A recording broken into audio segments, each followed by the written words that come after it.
But first, a couple of holy mackerel stories in today's news. Another wrinkle forms in Republican Party hagiography.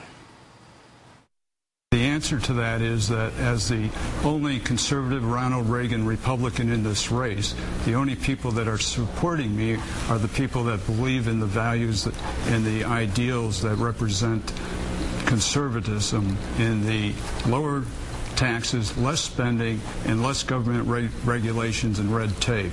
And I believe that that represents the ideals and the values of the voters of the 23rd District better than any other candidate.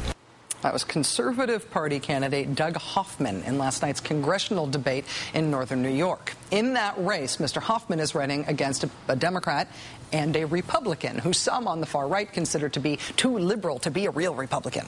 So how does Mr. Hoffman differentiate himself from the other Republican, the one who is not endorsed by, say, Sarah Palin? He does so by calling himself a Reagan Republican.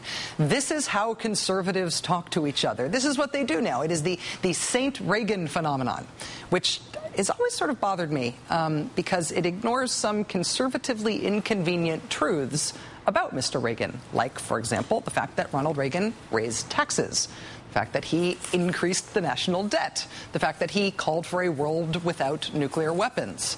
And now a fourth point of Republican ideological awkwardness has emerged, and it involves Reagan, George H.W. Bush, and former Soviet President Mikhail Gorbachev. In a new interview with The Nation magazine, Mikhail Gorbachev recounts this conversation he had with Bush the Senior.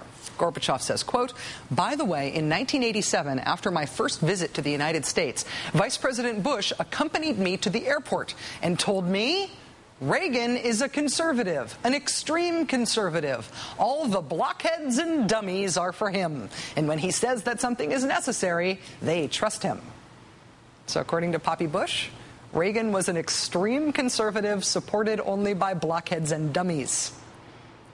They look on the bright side, Reagan Republicans. At least he didn't call you a sick puppy. Trust me, that one sort of hurts.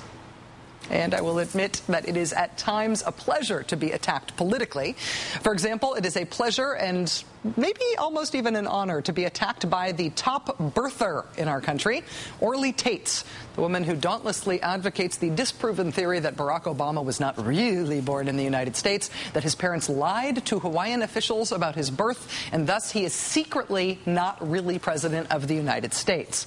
Despite how nice it is to have Orly Taitz dislike me openly, never did I imagine I would be joined on her enemies list by Fox News anchor Bill O'Reilly.